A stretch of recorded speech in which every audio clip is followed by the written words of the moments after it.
السلام والتحية والإكرام على خير الأنام وعلى أهل بيته الطيبين الطاهرين المعصومين الذين أذهب الله عنهم الرجس وطهرهم تطهيرا.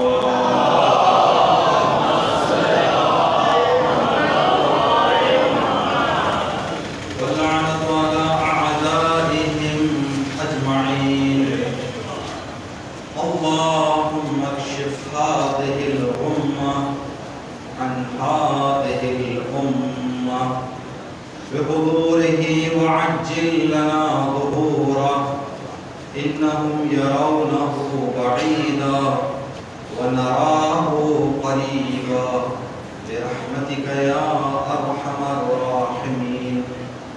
أما بعد، قال الله تبارك وتعالى في كتابه الكريم وفرقانه الحميد وقوله الحق.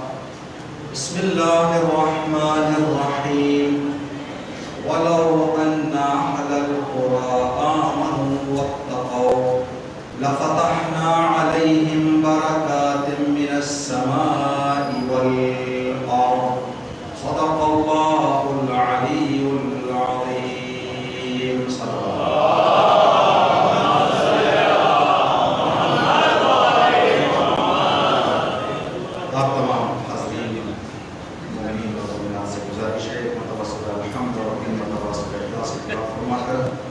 مرحومہ مغفورہ نرجس خاتون بنت مرحوم شاہ عباس حسین صاحب کی بالکل صاحب.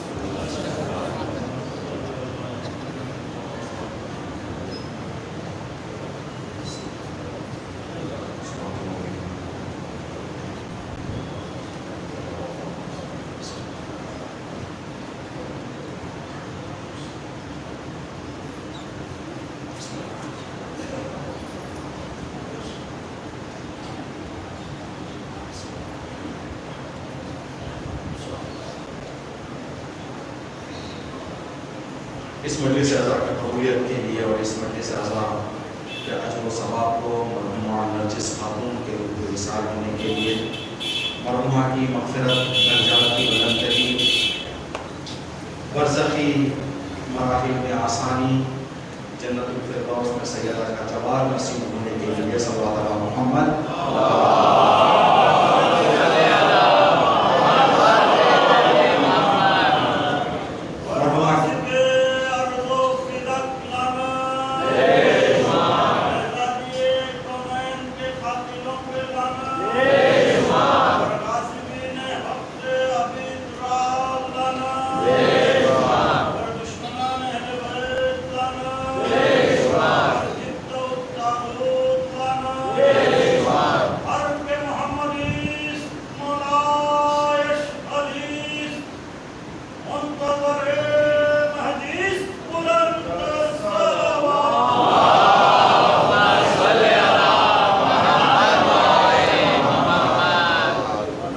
اس مجلس اعضاء کے ساتھ ساتھ مرحومہ کے انتقال سے لے کر اس مجلس تک جو اعمال بھی مرحومہ کی سارے ثواب کے انجام دیے گئے ہیں، تمام اعمال کی قبولیت، آئندہ جو اعمال انجام دیں گے ان اعمال کی توفیق اور قبولیت، اسی طرح سے اپنے مرحومین کے لیے اثار ثواب کرنے کی توفیق ہمیں اور آپ کو ہمیشہ باقی رہنے کے لیے صلوات علی محمد.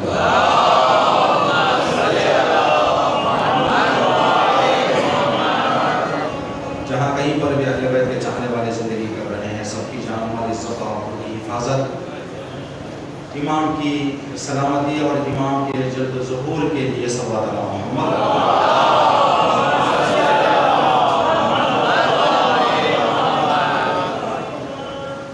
مجلس چہلوں اور اثار ثواب ہے.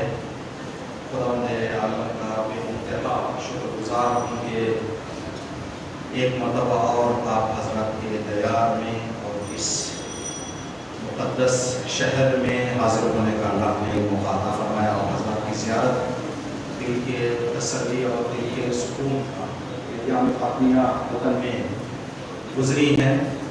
ایک روایت ہمارے مہمان خطیب آئے ہوئے تھے مولانا غلام رسول نوری صاحب، انہوں نے ایک روایت پڑھی اور فرمایا کہ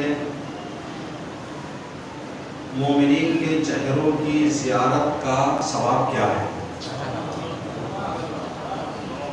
عربی روایت پڑھی، عربی ذہن میں یاد نہیں کیا، اور یہاں بیٹھے ہوئے بھی آتے ہوئے ارادہ نہیں تھا اس روایت کو پڑھنے کا، لیکن اس ممبر کی دین ہے کہ جو یہ چاہتے ہیں وہ بلوا لیتے ہیں۔ آدمی جو سوچ کر رہا ہے وہی پڑھ کر چلے جائے وہ ممکن نہیں ہے۔ ممبر پر بیٹھنے والوں کو معلوم ہے ہماری سوچ ہمارے اختیار میں ہے، لیکن اختیار یہاں ان کا چلتا ہے۔ آپ نے فرمایا کہ امام نے فرمایا کہ کوشش کرو جہاں تک فرصت ہے، طاقت ہے، سہولت ہے، ہماری زیارتوں کا آیا کرو۔ اگر ہماری زیارتوں کو نہ آ سکو اور زیارت کا ثواب پانا چاہتے ہو تو ہمارے چاہنے والوں کے چہروں کی زیارت کرو۔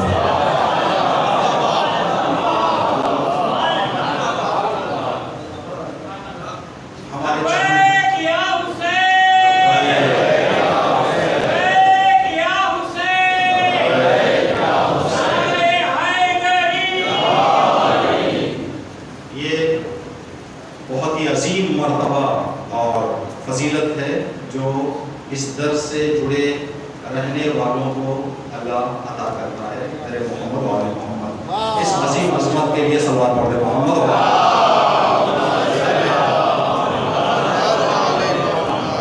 انشاءاللہ ایک آیت ہم نے قرأت کی ہے سورہ اعراف کی، اس آیت کے حوالے سے مختصر روشنی ڈالنے سے پہلے مقدمتاً یہ بات آپ کی خدمت میں عرض کریں گے۔ ہمارے درمیان سے جو بھی انتقال کر جاتا ہے، جو بھی اس دنیا سے رخصت ہو جاتے ہیں، مثال کے طور پر مرحومہ نرجس خاتون صاحبہ اپنے حصے کی جو زندگی تھی اس زندگی کو گزار کے موت سے گلے لگ کے آج قبر کی گود میں آرام کر رہی ہیں۔ جتنے بھی گئے ہیں سب نے یہ سفر طے کیا ہے اور ہمیں بھی ایک نہ ایک دن یہ سفر طے کرنا ہے۔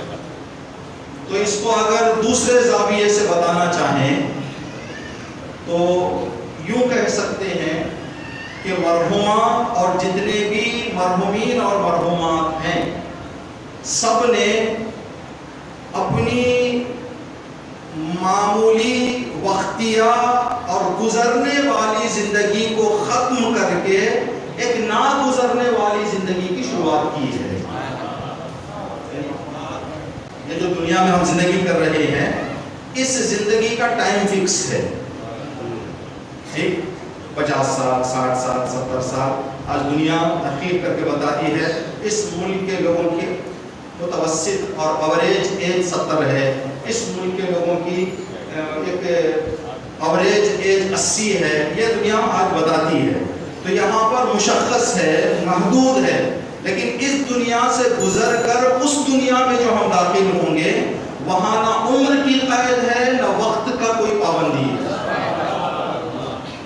خدا نے قرآن کریم میں فرمایا ہم فیہا خالدون، وہاں ہمیشہ ہمیشہ کے لیے انسان کو جا کر زندگی کرنا ہے۔ اب یہاں پر ایک بات اگر ہم غور کریں، جب اس دنیا میں مختصر زندگی گزارنے کے لیے آتے ہیں تب یہ کام ہوتا ہے، جب اس دنیا کی لامحدود زندگی گزارنے کے لیے جاتے ہیں تب یہ کام کرتے ہیں، جب اس محدود زندگی کے لیے آئے جینے کا ثبوت دے کر بچہ روئے، بچہ اگر روئے تو یہ ثبوت ہے کہ بچہ زندہ ہے، صحت مند ہے، رو کر اس نے زندگی کی شروعات کی۔ جب اس دنیا میں جائیں گے تو جانے والا چلا گیا وہ تو روئے گا نہیں، پھر کون روئیں گے وہاں پہ؟ رشتہ دار، بچے، اولاد۔ آئے تب بھی رونا تھا، گئے تب بھی رونا تھا، آئے رو کر زندگی کی، گئے رو کر رونا ہے، گریہ اس کا مطلب یہ ہے کہ آنسو بہانا حیات کی نشانی ہے. گریا حیات کی نشانی ہے. ایک شاعر کہتا ہے شک ہو رہا ہے مجھ کو میں مر تو نہیں گیا. کیا شک ہو رہا ہے؟ شک ہو رہا ہے مجھ کو میں مر تو نہیں گیا. دل کو کوئی خوشی ہے نہ کوئی ملال ہے. دل کو خوشی اور غم کا احساس نہ ہو تو میت کی نشانی ہے.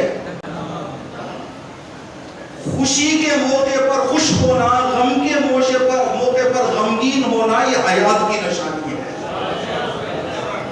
تو ایک معمولی زندگی گزار کر وقتیہ زندگی سے ایک دائمی زندگی کی طرف ہمارے مرحومین جتنے بھی جاتے ہیں، جتنے بھی انسان جاتے ہیں وہ سفر کرتے ہیں. علامہ اقبال کا ایک بہت ہی پیارا شعر ہے. کئی جوابات تو وہاں پر آج یہ دروازہ کھلتا ہے وہاں سے وہاں چلے گئے. ختم کا لفظ استعمال نہیں کرتے، یہاں ختم نہیں، منتقل ہو گئے. علامہ اقبال فرماتے ہیں موت کو سمجھے ہیں غافل اختتام زندگی. موت کو سمجھے ہیں غافل اختتام زندگی. زندگی شام ہے، لامحدود زندگی کی صبح ہے.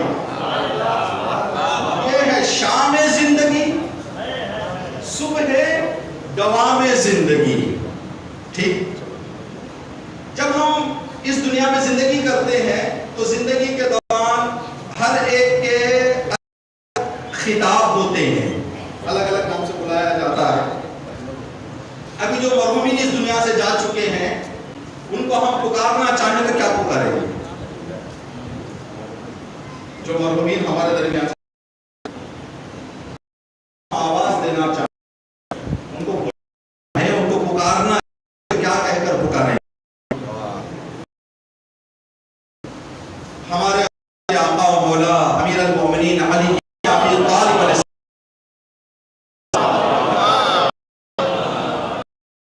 مولا اپنے کچھ کے ساتھ صحابیوں کے ساتھ گزر رہے تھے. آپ کا گزر قبرستان سے ہوا. قبرستان کو دیکھ کر امام رک گئے. رکنے کے بعد قبر والوں کو کیا پکارنا ہے یہ ہمیں تعلیم دی کہ کبھی تمہارا گزر قبرستان سے ہو جائے تو کیا کہہ کر اس دیار کے لوگوں کو آواز دو. امام نے وہاں پر کھڑے ہو کر فرمایا السلام علیکم یا اہل القبور.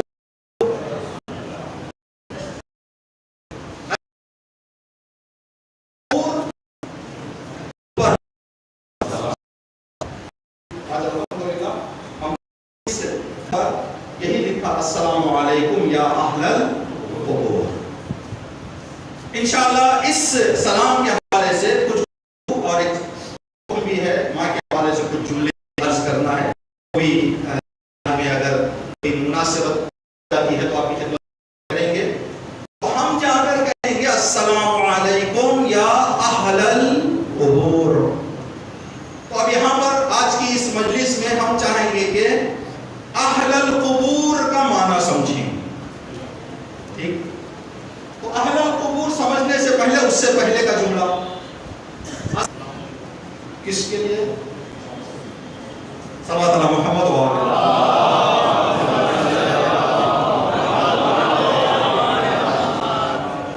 سلام ہو تم پر اے قبروں میں سونے والوں.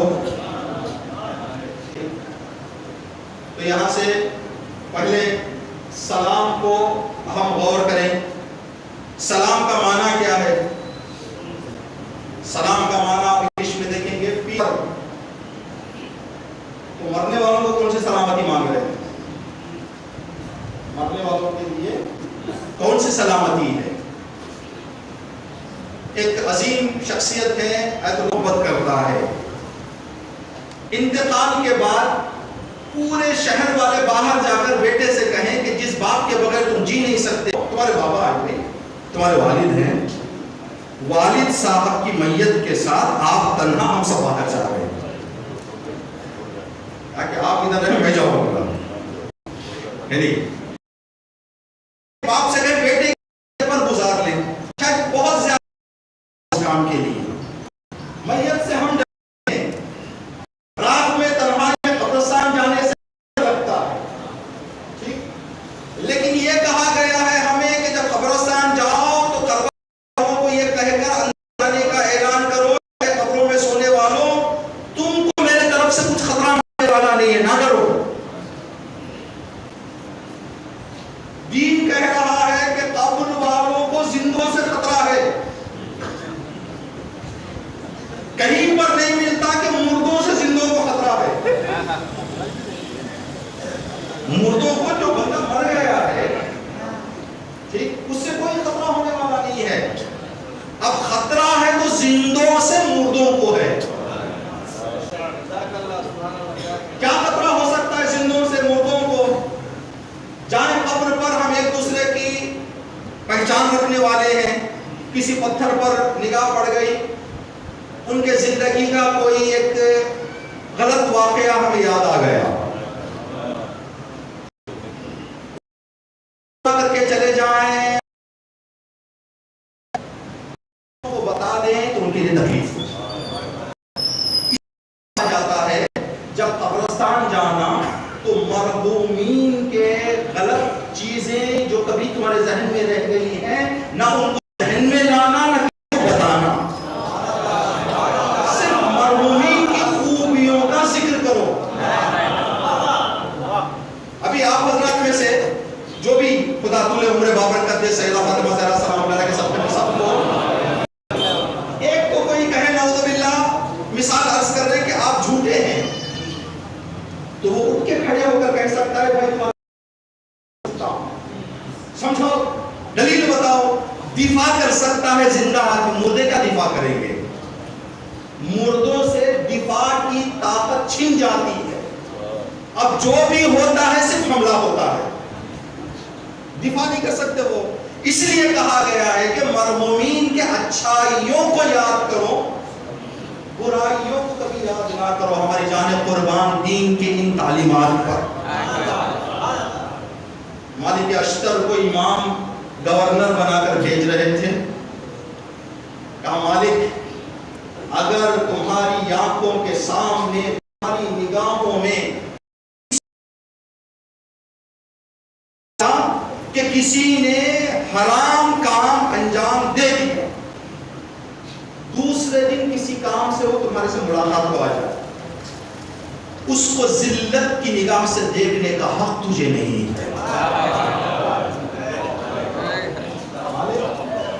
اگر تم علی کے گورنر ہو، اسی طرح اسے عزت سے دیکھو جس طرح ایک نماز شب پڑھنے والوں کو عزت سے دیکھو. مولا یہ کام میرے لیے تھوڑا سا سخت ہے کہ جس آدمی کو خطا کرتے ہوئے میں نے اپنے آنکھوں سے دیکھ لیا، دوسرے دن کیسے اس کو عزت کی نگاہ سے دیکھوں؟ میرے اس دلی بے قراری اور الجھن کو، یہ وزن کو ہلکا کرنے کے لیے کوئی بات مجھے عقل کی بتا دیں، ایسی بات جس کو سمجھ کر یہ بات میرے لیے اٹھانا آسان ہو جائے.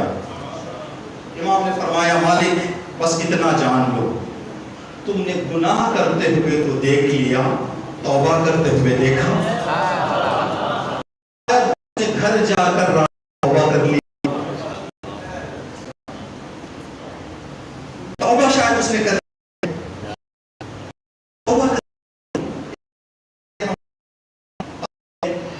قبرستان سے باہر نکلتے ہوئے کہا کہ مولانا قبرستان آتے ہیں تو سکون ملتا ہے، حدیثوں میں بھی ہے یہ. ہم نے کہا کہ سکون کی وجہ کیا ہے، تم نے سوچا کبھی؟ نہیں وجہ تو نہیں سوچا، لیکن سکون ملتا ہے. ہم نے کہا اس لیے سکون ملتا ہے کہ ہم مرحومین کے اچھائیوں کو یاد کرتے ہیں، برائیوں کو ذہن سے نکال دیتے ہیں، سکون ملتا ہے. جی مولانا شاید یہی وجہ ہے. تو ہم نے کہا کہ اگر فارمولا ہم زندگی میں بھی اپنا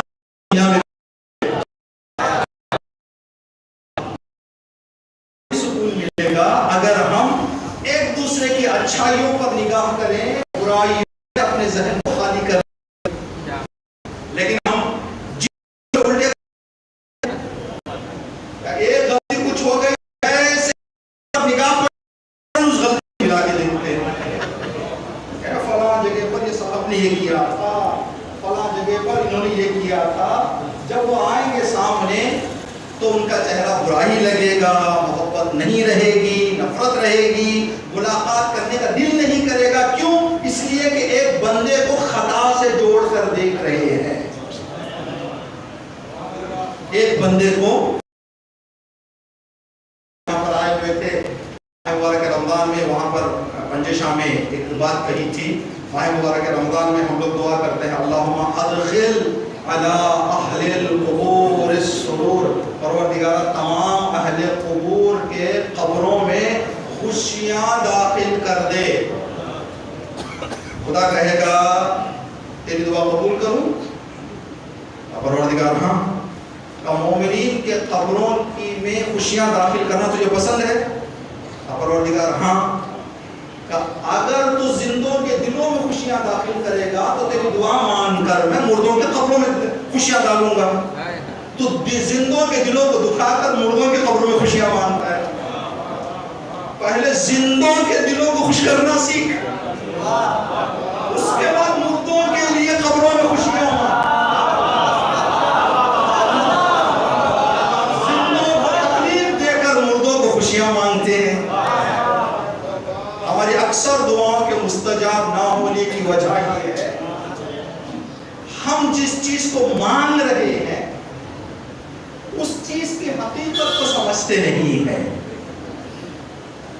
اس پر عمل کرنا. بہرحال السلام علیکم یا اہل القبور، اے اہل قبور آپ پر ہمارا سلام. تو سلام سلامتی ہے، یعنی آپ کو میرے طرف سے کوئی خطرہ ہونے والا نہیں ہے. میں آپ کی اچھائیوں کو ذہن میں لاؤں گا، برائیوں کو ذہن میں نہیں لاؤں گا اور کسی کو آپ کی برائی بتاؤں گا نہیں. ٹھیک.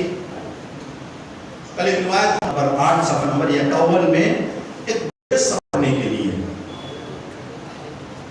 بس ایک جملہ جو اس مسئلے سے جڑا ہوا ہے سلامتی کے حوالے سے.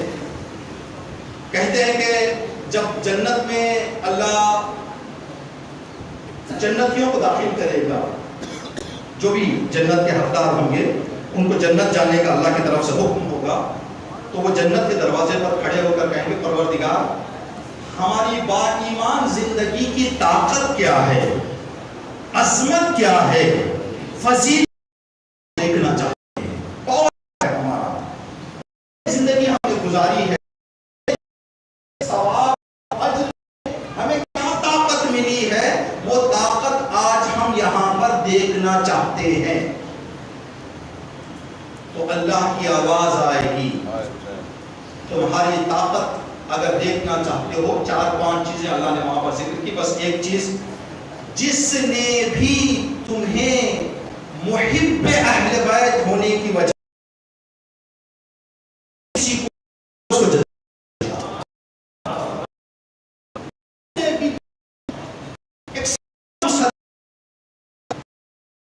ہونے کی وجہ سے کوئی تم کرتے ہو، غیبت کو اگر اس نے تمہاری روک دیا ہے تو اس کو آپ جنت میں لے کے جاؤ.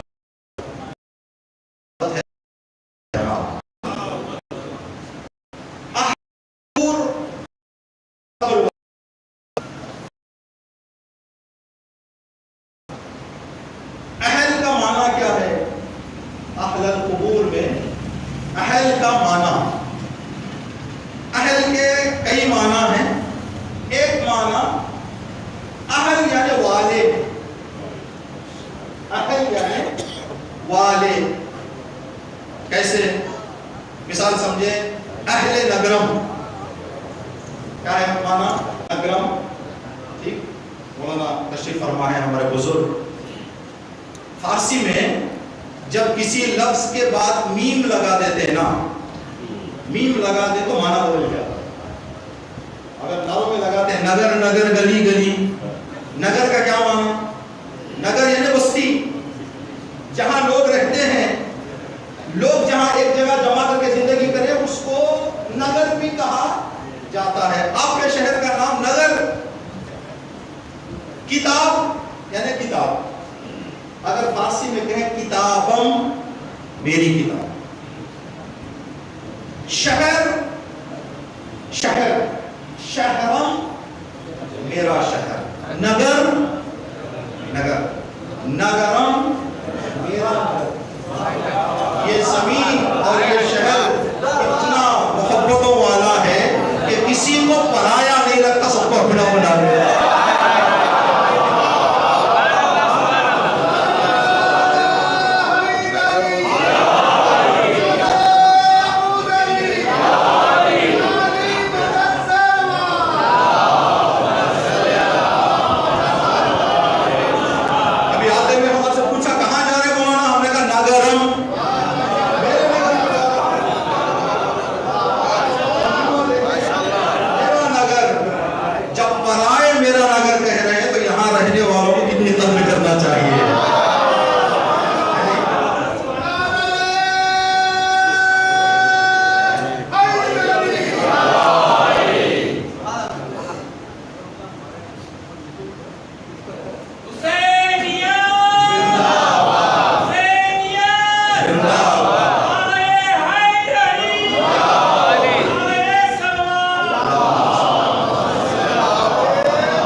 ہم جا کے کیا کہہ رہے ہیں؟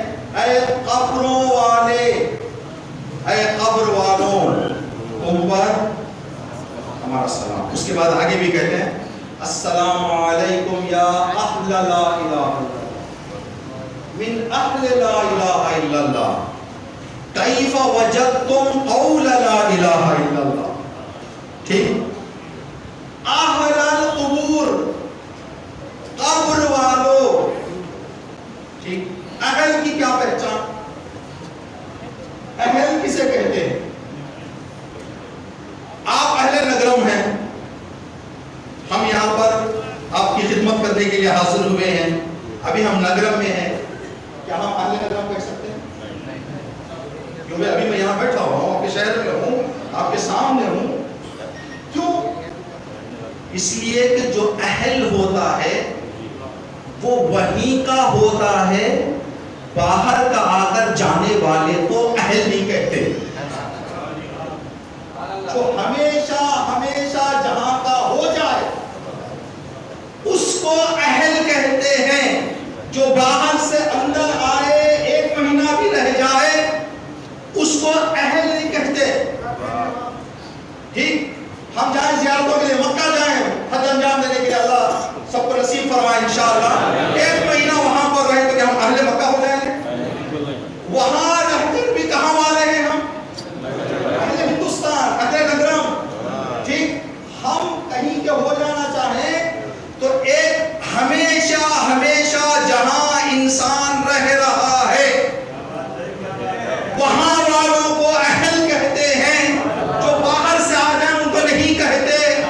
انما یرید اللہ لیذھب عنکم الرجس اہل البیت.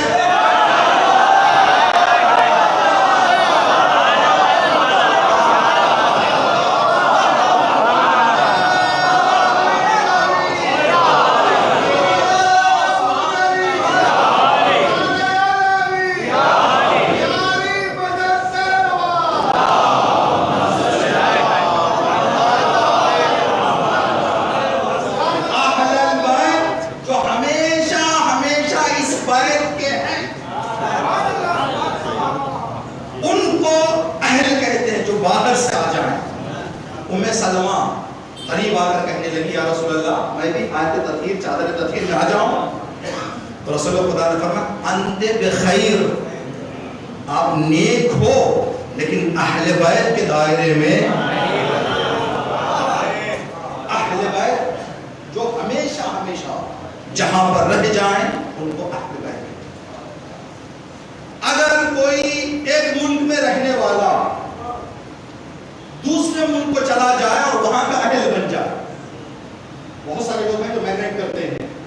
مہاجرت کرتے ہیں تھے ہندوستان کے، آج کسی اور ملک کا پاسپورٹ، وہاں کے آئیڈینٹی کارڈ لے کے، وہاں کی شناختی کارڈ لے کر وہاں کے ہو گئے۔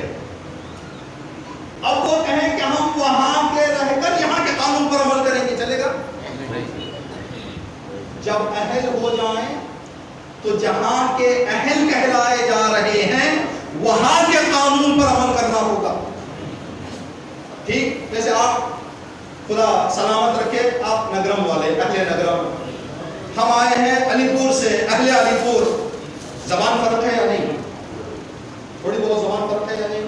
عادتیں کچھ بدلی ہیں نہیں؟ کھانے پینے کا عادت، ہر جگہ کے اہل کی پہچان یہ ہے کہ کچھ تبدیلیاں یہاں اور وہاں ہوتی ہیں، ساری چیزیں ایک جگہ کی نہیں ہوتی۔ ممکن ہے اردو ہمارے اور آپ کی ایک ہے، لیکن آپ علی پور آ جائیں تو 80% سمجھ لیں، 20% سمجھ میں نہ آئے۔ وہاں والا یہاں آئے، یہ اپنی اپنی بات کر رہے ہیں۔ مثال اگر دہلی سے کوئی آ جائے یہاں پر تو 70-80% تو سمجھ میں نہیں آئے گا۔ اگر ہم اپنی ساؤتھ انڈین بات کرنا شروع کر دیں تو 80-90% باتیں ان کی ہم کو سمجھ میں۔ ہمارے یہاں ایک شہر ہے شیموگا، شیموگا گئے تھے ہم محرم الحرام میں مجلس سے پڑھنے کے لیے۔ یہ ایک پیغام بھی ہے اور ایک کے واقعہ حقیقت ہمارے ساتھ کو آئی ہے۔ 2 محرم 3 محرم ہو گئے تو وہاں کے انجمن کے ذمہ دار حضرات نے آ کر کہا کہ مولانا معجزہ ہو گیا۔ کس چیز کا معجزہ ہو گیا؟ کیا ہو گیا؟ مجلس میں عورتیں باتیں نہیں کر رہی ہیں، باتیں نہیں کر رہی ہیں عورتیں، خاموش بیٹھ کر مجلس سن رہی ہیں، یہ معجزہ ہو گیا۔ ہم نے کہا کہ کیوں بھائی اتنا بڑا معجزہ کیا ہو گیا یہ؟ تو کہہ رہے مولانا اس سے پہلے کہ محرم میں تقریباً جب بھی مجلس ہوتی تھی جو مولانا بیچارے ممبر پر آتے تھے، 1 گھنٹے کی تقریر میں آدھا گھنٹہ صرف خواتین کو خاموش کرانے میں گزرا۔ خواتین خاموش رہیں، خواتین خاموش رہیں، خواتین خاموش رہیں۔ وہ یہ مسئلے میں کامیاب بھی نہیں ہوتے تھے، آخر تک یہ بولتے رہتے تھے، وہاں جو چلنا ہے وہ چلتا رہتا۔ لیکن 3 مجلسیں گزر گئی ہیں، عورتیں باتیں نہیں۔ ہم نے کہا کہ جا کے خود اپنے عورتوں سے کچھ ہوا تھا کیا سب نے میٹنگ کر کے کوئی فائل یہ پاس کر لیا ہے کہ ہر مولانا سے کیوں ہم برے ہو جائیں سب کے نگاہوں میں؟ کیا ڈیسیشن لے کے وہ خاموش بیٹھ گئے ہیں؟ جا کے ان سے آپ پوچھو۔ دوسرے دن آئے وہی صاحب آ کر کہنے لگے مولانا تو پوچھ کے آیا۔ کہا کیا ہوتا ہے؟ کہا انہوں نے بتایا کہ مجلس سمجھ میں آ رہی ہے۔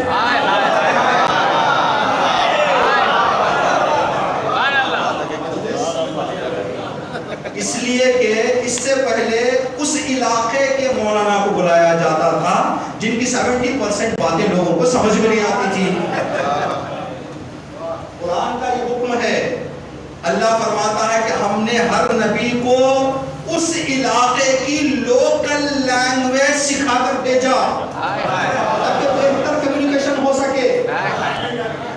اگر دوسروں کو بلائیں گے جو ہماری زبان سے ناآشنا ہیں، 30% باتیں ان کی اوپر سے جاتی رہیں گی، 30% باتیں ہماری اوپر سے جاتی رہیں گی۔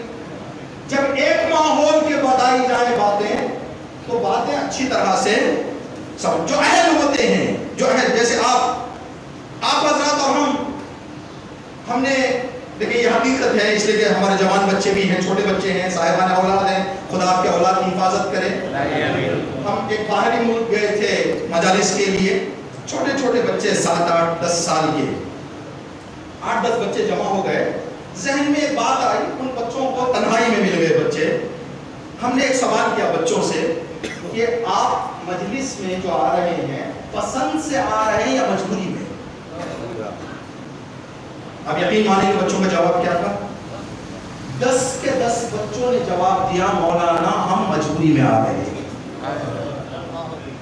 10 سال کے بچے، 9 سے 10 سال کے 10 بچوں کا جواب تھا مولانا ہم مجبوری میں آ رہے ہیں، اگر ہمارے ماں باپ ہمیں اختیار دے گھر میں فٹ بال دیکھتے ہوئے بیٹھ جائیں گے، مجلس میں نہیں آئیں گے۔ ہمارے پیر کانپنے لگے۔ ہم نے ریزن وجہ کیا ہے؟ کہا مولانا مجلس ہم کو سمجھ میں نہیں آتی، مجلس ہماری سمجھ میں نہیں آتی۔ تو ہم کو اس بات کا خیال، بزرگ آپ کا مقام اپنی جگہ پر، آنے والی نسل کو جو ہمارے بڑوں نے ہم کو دیا ہے، زمانے کے حالات سے، اس زمانے کے حالات سے اپنے بچوں کو امانت دے کر جانا ہم پر واجب۔ زمانے کے حالات کو دیکھیں، زمانے کے حالات سے، اسی لیے ہم کہتے ہیں آج زمانہ ایسا ہو گیا ہے کہ صرف بچوں کو دینی مسائل بتانے کے لیے، دینی باتیں بتانے کے لیے دینی سینٹرز میں محدود نہیں کرنا ہے، بلکہ گھر کو دینی ماحول بنا دینا، تب جا کر بچوں میں آج وہ باتیں باقی رہ جائیں گی، ورنہ دور ہو جائے گا جب ماں باپ افسوس کے ہاتھ ملتے رہ جائیں گے کہ میرا بچہ میرے ہاتھ سے چلا گیا، میری بچی میرے ہاتھ سے چلی گئی۔ انشاءاللہ فاطمہ زہرا اور آپ کے آبا و اجداد معصومین کے صدقے میں جو نعمت اللہ نے اسلام اور ایمان کی اسلام میں تک ہمیں عطا کی ہے، یہ دولت ہماری زندگیوں میں آخری سانس تک، ہمارے بچوں میں، ہمارے نسلوں میں قیامت تک باقی رہنے کے لیے صلوات علی محمد و علی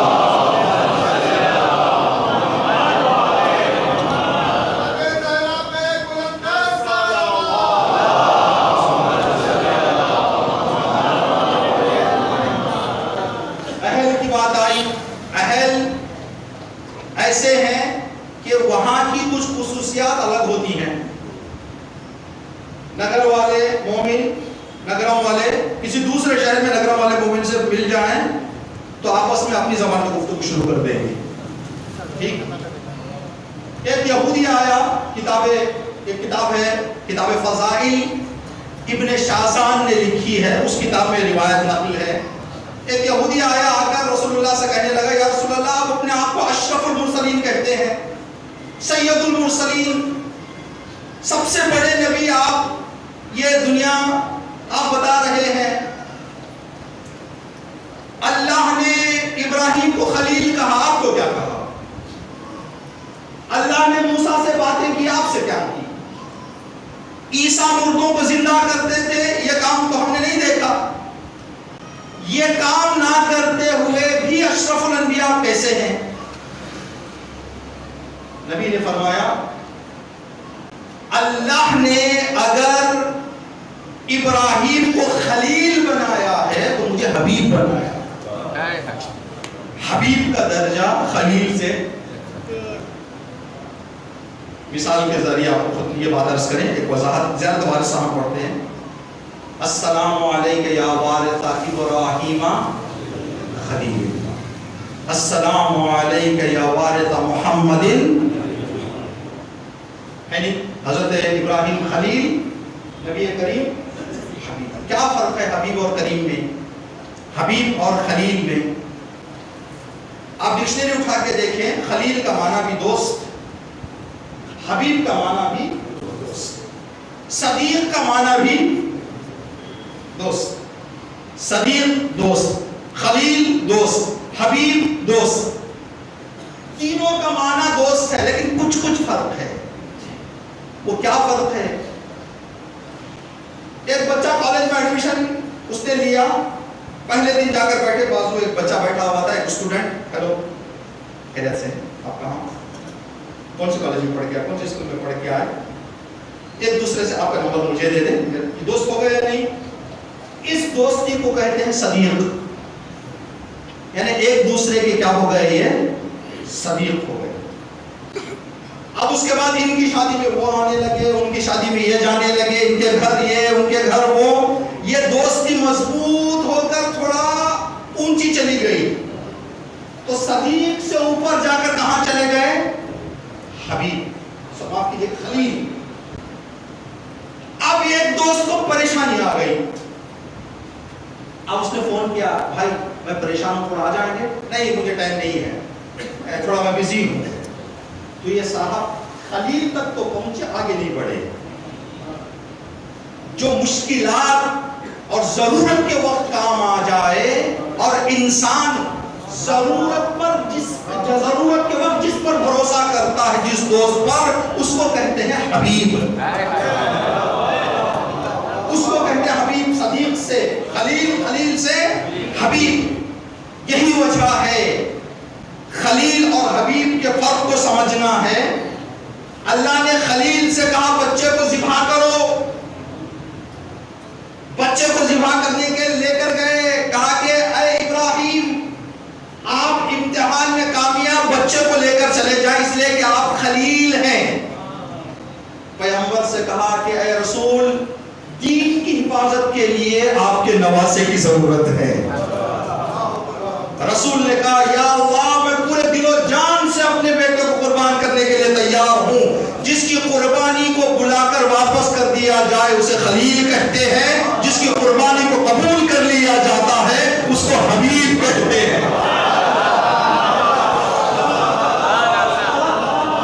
السلام علیکم یا والد محمد.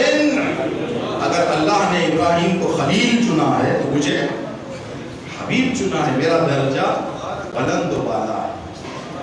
کہ موسیٰ سے باتیں کی اللہ نے، کہ اللہ نے موسیٰ پیغمبر سے باتیں کرنے کے لیے کوہ طور پہ بلایا. کوہ طور پر اللہ نے اپنی آواز ایک درخت میں ڈالی، درخت سے آواز آ رہی تھی. یہ موسیٰ سے باتیں تھی، مجھ سے باتیں کرنے کے لیے معراج بلایا. بغیر پردے کے میری اور میرے رب کی باتیں ہوئی ہیں.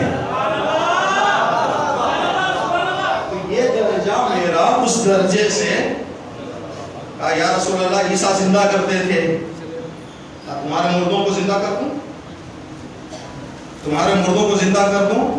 کہا یا رسول اللہ کر دے. یا علی ابا جو خود پہنتے تھے وہ ابا نکال سر پہ رکھا.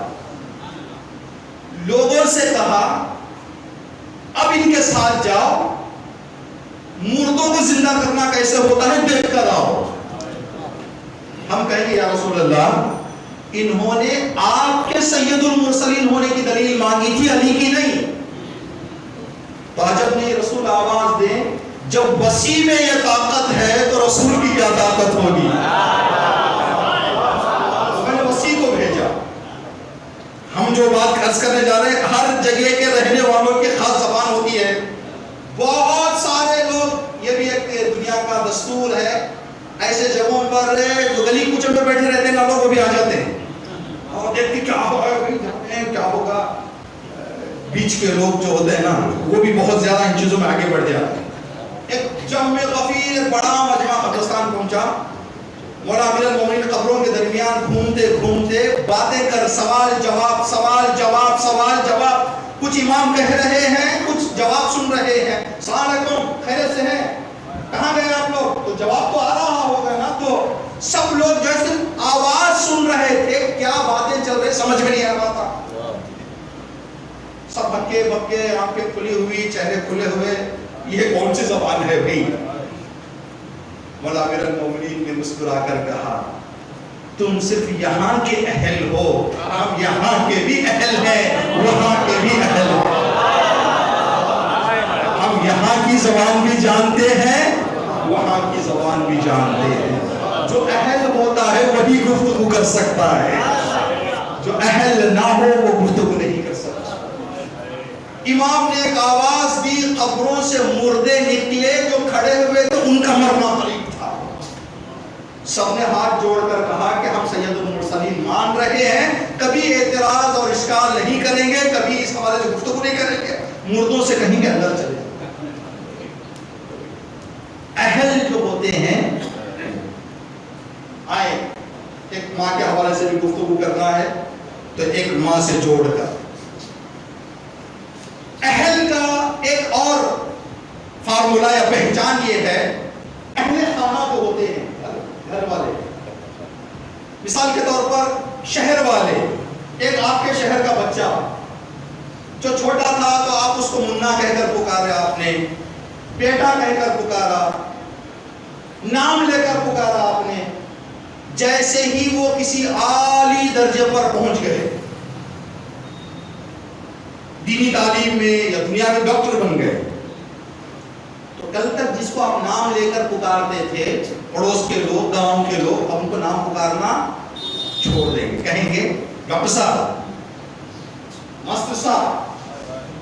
کیوں؟ اس لیے کہ ایک درجہ حاصل کر لیا، اب اس درجے کے نیچے گفتگو کرنا اچھی بات نہیں ہے. اس گھر کے جو لوگ ہوتے ہیں وہ کیا کرتے ہیں؟ ماں بیٹے کو ڈاکٹر صاحب بلا دیے، کل بھی بیٹا تھا،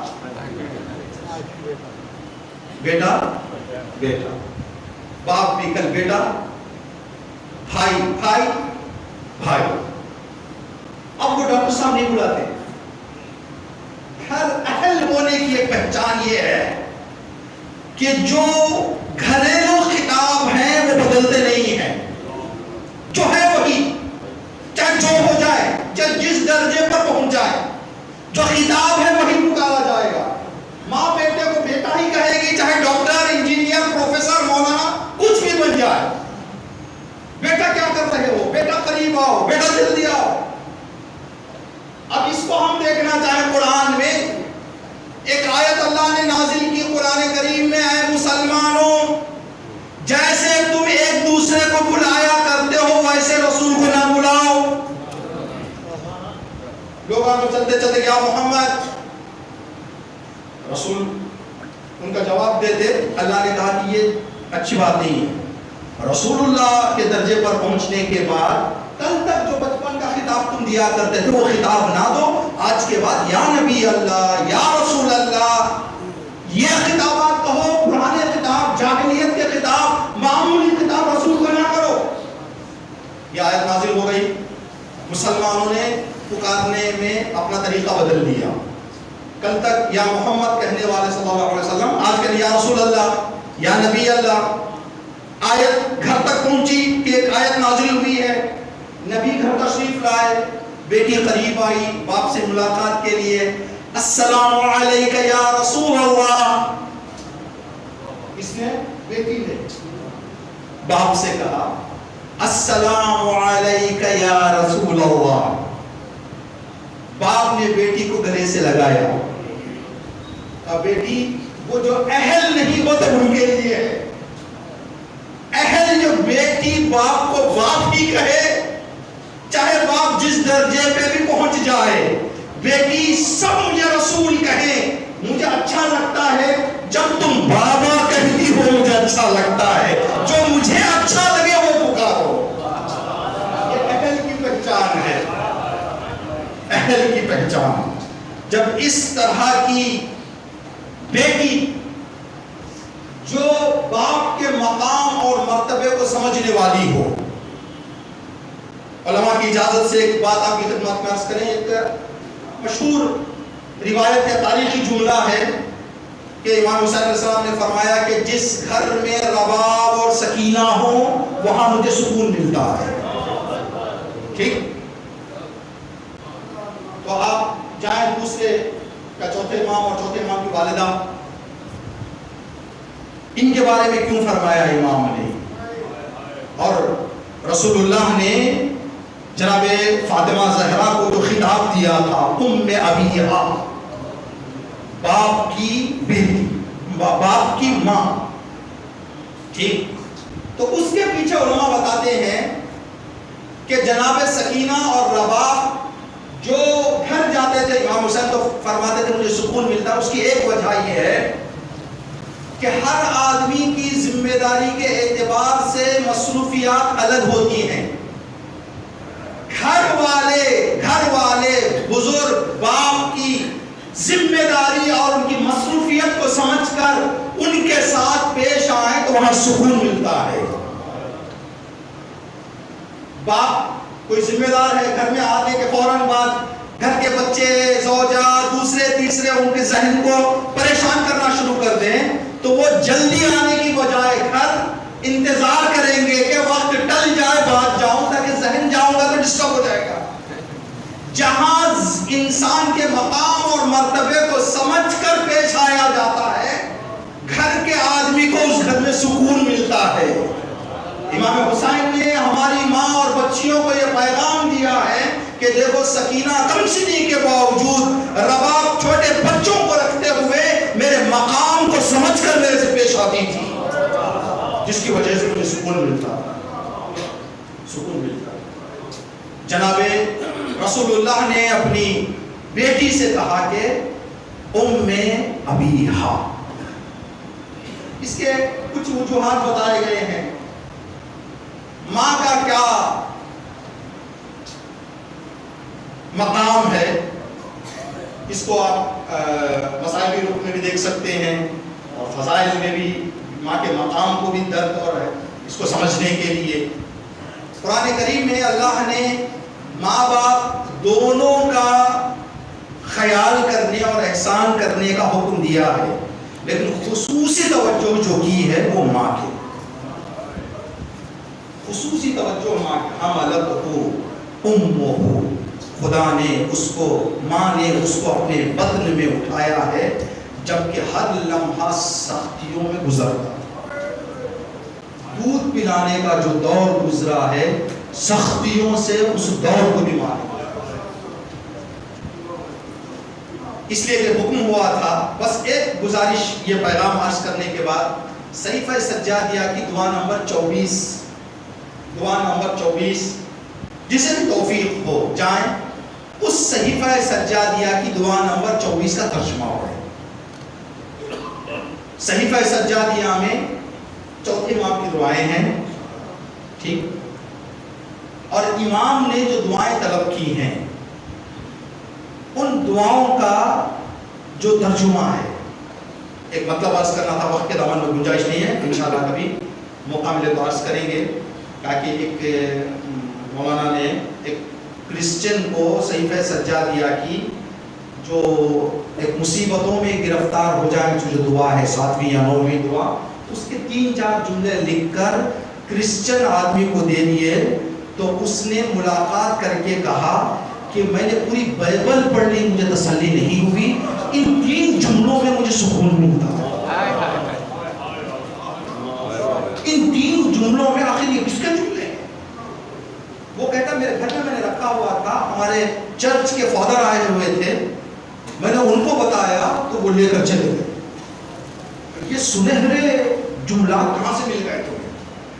یہ بڑی نعمت ہمارے پاس ہے، لیکن ہمیں پڑھنے کی توفیق جتنی ہونی چاہیے اتنی نہیں ہے. اس دعا میں جا کر آپ دیکھیں ماں کا مقام، ماں باپ کا. امام سجاد اللہ سے دعا کر رہے ہیں، پروردگار میری تربیت کی وجہ سے جو میرے ماں باپ کے واجبات چھوٹ گئے ہیں ان کو معاف کر دے. مائیں اپنے بچوں کی تربیت کے لیے، باپ اپنے بچوں کی پرورش کے لیے کتنے چیزوں سے محروم ہو جاتا ہے. پروردگار میرے ماں باپ نے میری تربیت کے لیے جو عبادتوں کے موقع گنوا لیے ہیں ان کا ثواب عطا فرما. کئی مائیں، کئی باپ ایسے ہیں جو مجلس میں، جشن میں، اعمال میں جانے کی نیت کرتے ہیں، بچے کی طبیعت خراب ہو گئی، بچے کے خاطر اعمال سے رک گئے. یہ قربانیاں بہت بڑی قربانیاں ہیں جس کی قدر چوتھے امام بتا رہے ہیں اور دعا میں کہہ رہے ہیں پروردگارہ میرے ماں باپ کے ان چیزوں کا ثواب دے جو میرے خاطر انہوں نے چھوڑ دیے ہیں، اور وہ واجبات جو میرے خاطر ان سے چوک گئی ہیں ان سے درگزر فرما. ماں اور باپ بڑا درجہ، مخصوصاً ماں پتہ نہیں یہ آپ نے احساس کیا ہے ضرور کہ جب ماں زندہ ہوتی ہے، اردو میں ہم ماں کہتے ہیں اور فارسی میں مادر، انگلش میں بھی مادر. ماں یعنی ہم، در یعنی دروازہ. ماں جب تک زندہ ہوتی ہے ہم سب دروازے سے آنا جانا کرتے ہیں. بچے ماں کے بہانے میں پورے بھائی ایک جگہ مل جاتے ہیں، ماں کے وجود کی برکت سے عیدوں میں آ جاتے ہیں، دوسری تیسری مناسبتوں میں آ جاتے ہیں. ایک لمحے کے لیے سوچیں، خدا انشاءاللہ جن کے مائیں زندہ ان کا ماؤں کا سایہ ان کے سروں پر سلامت رکھے اور ماؤں کی قدر کرنے اور ماؤں کی خدمت کرنے کی توفیق ہم سب کو عطا فرمائے. ان گھروں میں دیکھیں جن گھروں سے ماں کا سایہ اٹھ گیا ہے وہ گھر کتنا ملا ہوا ہے. کیا پہلے کی طرح بھائی مل رہے ہیں؟ کیا پہلے کی طرح بہنیں بھائی مل کر ہیں؟ بکھر جاتے ہیں. ماں چلی گئی جہاں ہے، کبھی کسی مناسبت میں آنے کا ارادہ کرتے تھے کہ مجلس بھی ہو جائے گی، ماں کی بھی ملاقات ہو جائے گی، ماں کا انتقال ہو گیا، کیا کرے گا، ماں نہیں رک جاتے. یہ بھی ایک جملہ سن لیں جب یہ بات آ گئی ہے، پتہ نہیں اس سے پہلے یہاں پر ہم نے عرض کی ہے یا نہیں. اس دور میں جتنا ہم متحد اور متفق زندگی کریں گے اتنا ہمارا فائدہ اور ہماری ترقی ہوگی. اردو، عربی، فارسی ہر زبان میں کچھ الفاظ ہوتے ہیں جو تنہا رہیں تو الگ معنی دیتے ہیں، ملا دیں تو الگ معنی دیتے ہیں. دو لفظ ہیں، الگ الگ معنی الگ ہوتا ہے. جیسے آپ کی خدمت میں عرض کریں، دل کا معنی کیا ہے؟ یہ دھڑکنے والا جس سے انسان کی زندگی چلتی ہے. دار کا کیا معنی ہے؟ دار اگر اردو کہے پھانسی کا پھندا، اگر فارسی کہے دار یعنی رکھتا ہے، رکھنے والا. یہ جو دار ہے یہ وہ اردو والا دار نہیں ہے بلکہ فارسی والا دار ہے. دارم یعنی ہے میرے پاس، دارت اس کے پاس ہے. دلدار دل رکھنے والا. دکاندار، دکان کا معنی الگ، دار کا معنی، دونوں مل جائیں تو ہو جائے گا دکان دار، ایک الگ ہے دکان رکھنے والا. روزہ دار، روزہ الگ چیز ہے، دار، یہ دونوں مل جائیں. اسی طرح کے دوسرے چیزیں ہیں، گل پھول، دان، دان یعنی وہ چیز جو سارے پھولوں کو ایک جگہ جمع کر دے، مختلف پھولوں کو ایک جگہ جمع کر دے جو چیز، اس کو کہتے ہیں دان. گلدان، گلدان لائے مطلب ہم وہ جو پوٹ ہوتا ہے. نمک دان، خاندان، اسی طرح سے خاندان، خان دان، خان دسترخوان، دان ایک جگہ جمع کر دینے والا. خاندان کا معنی یہ ہے کہ جس بہانے سے پورے لوگ ایک جگہ جمع ہو جائیں اس چیز کا نام ہے خاندان. شادی کی مناسبت میں پورے بھائی بہن چچیرے ماموں سارے ایک جگہ جمع ہو گئے دسترخوان پر، تو یہ دسترخوان ہو گیا. خاندان یعنی لوگ نہیں، خاندان یعنی یہ چیز جو سب کو ایک کر رہی ہے. آج مصیبت یہ ہو گئی، خان رک گئے، دان ٹوٹ گئے. خان ہے لیکن دان نہیں ہے. دعوتیں تو بہت ہو رہی ہیں، چچا بھتیجے سے ناراض، بھائی بھائی سے ناراض. کتنے ایسے شادیاں ہیں جس میں بھائی کے بچی کی شادی ہے، بھائی شرکت نہیں کرتے. ہاں، بھتیجی کی شادی میں چچا نہ آئے تو دان کہاں چلا گیا بھائی؟ پہلے دان ڈھونڈ کر لاؤ، بیٹھ کر دان برقرار رکھو تاکہ خاندان باقی رہے، خاندان باقی رہے. مادر، ماں یعنی ہم، دار یعنی دروازہ.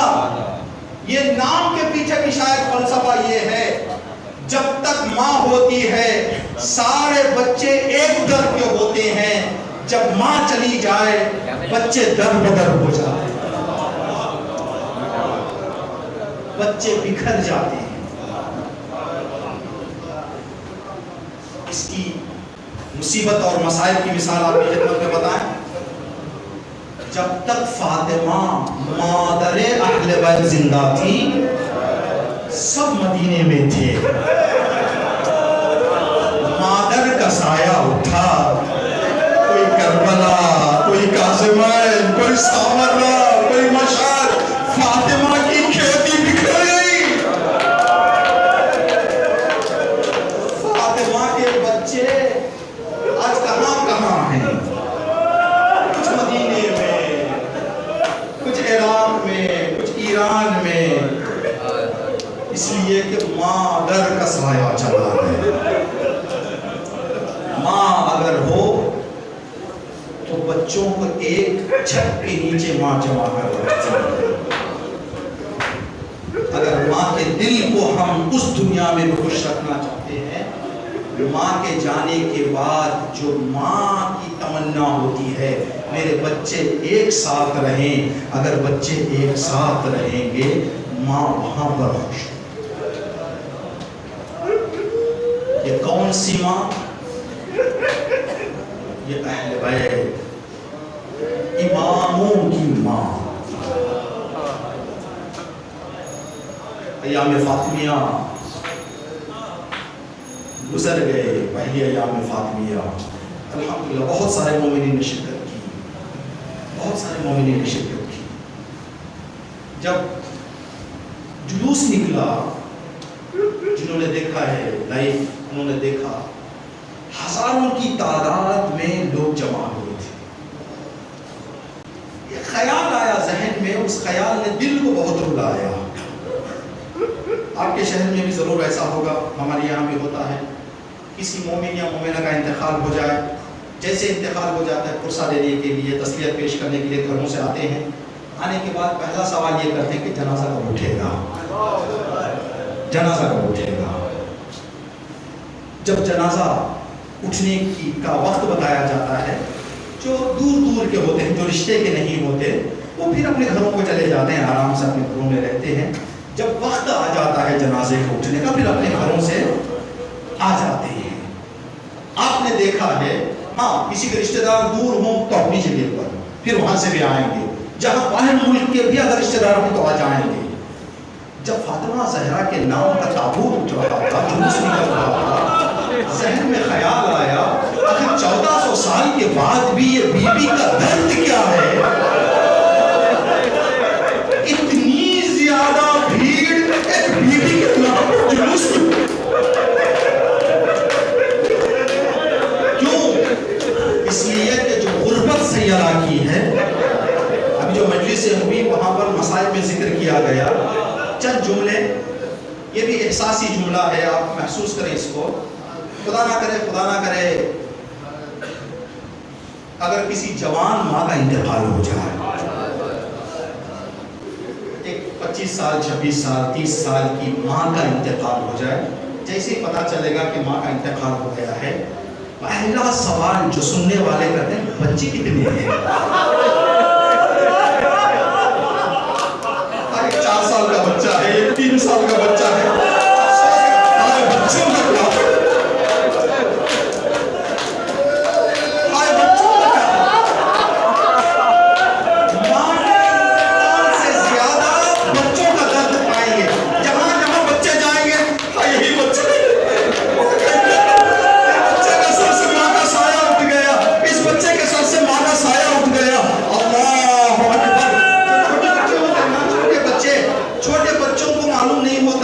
کیا؟ ہمارے ساتھ کیا قیامت آ رہی ہے. اگر حسنین تھے، حسنین کے بارے میں یہ جملہ ہم نہیں کہہ سکتے، کبھی نہیں کہہ سکتے، لیکن درد بتانا تھا. جیسے ہی بچے گھر آئے، اسماء نے کہا کہ بچوں آؤ کھانا کھا لو. بچوں نے کہا کہ اسماء ماں کہاں ہے؟ اسماء نے پہلے کھلانے کی کوشش کی، جب نہیں ہوا تو بتایا کہ آپ کی والدہ شہید ہو گئی. بچے اندر جانے سے پہلے مسجد کی طرف دوڑ پڑے. راستے میں جو بھی ملتا، جناب سلمان نظر آئے، چچا سلمان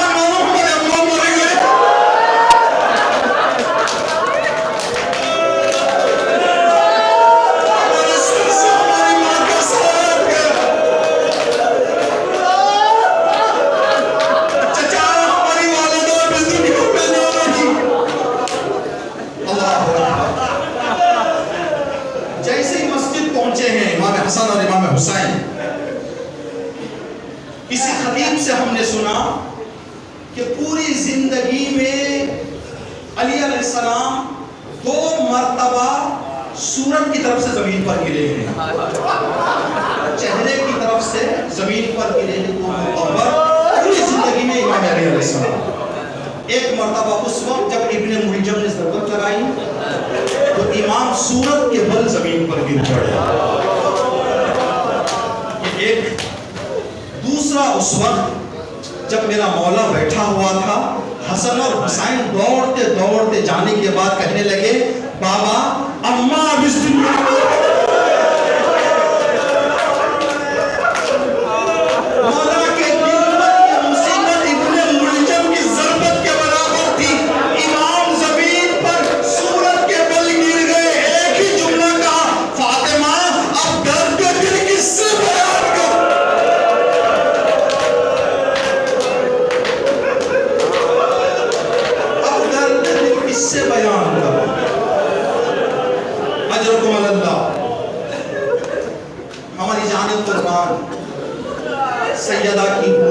اکبر.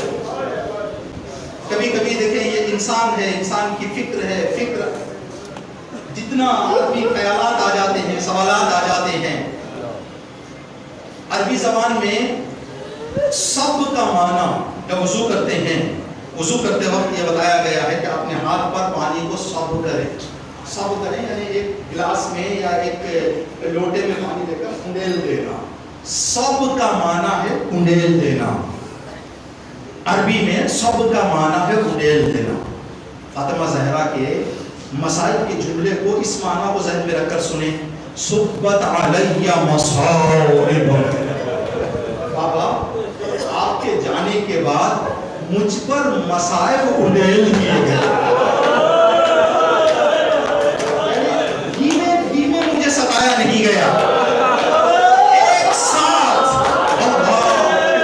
جن کے چھوٹے بچے ہیں وہ تصور کریں, 3-4 سال کے بچے ہوتے ہیں.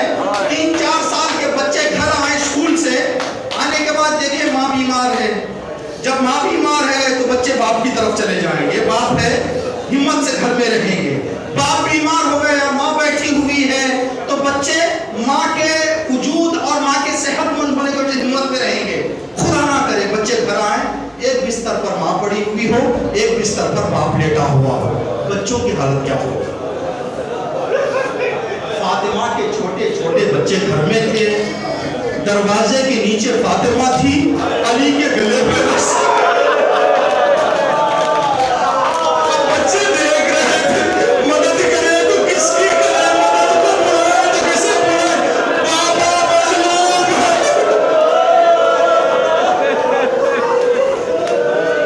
بابا مظلوم ہے, بابا مدد کس کی کرے, مدد کو کسے بلائے. اجرکم اللہ. بس آخری فقرات اور آپ کی زحمت تمام.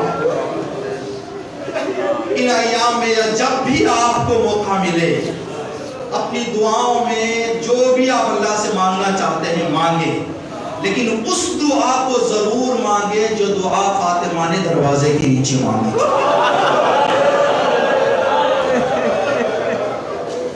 سیدہ کے پشت پر, سیدہ کے پہلو پر دروازہ کیا, وہ کیفیت کیا تھی, دروازہ کیسا تھا, بی بی کی حالت کیا تھی.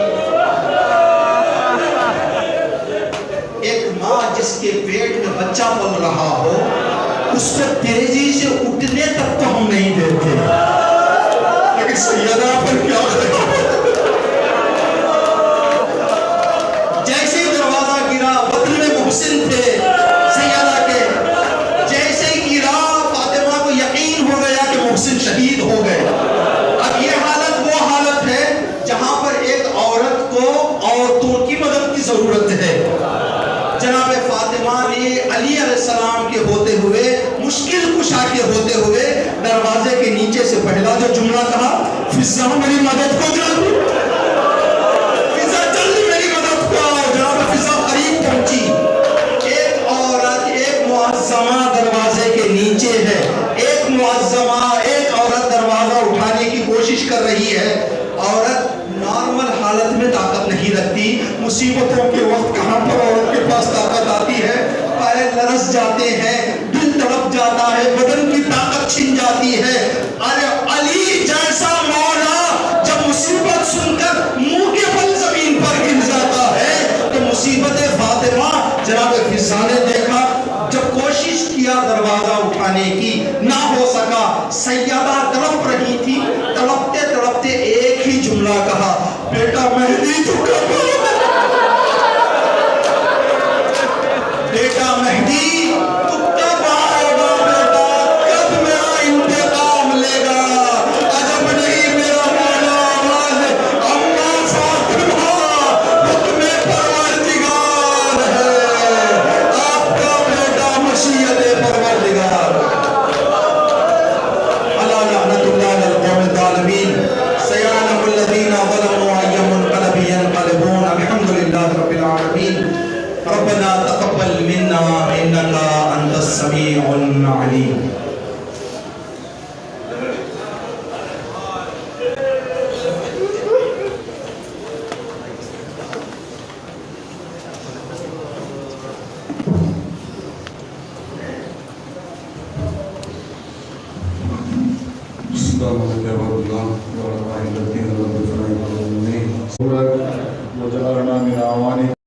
مرتبہ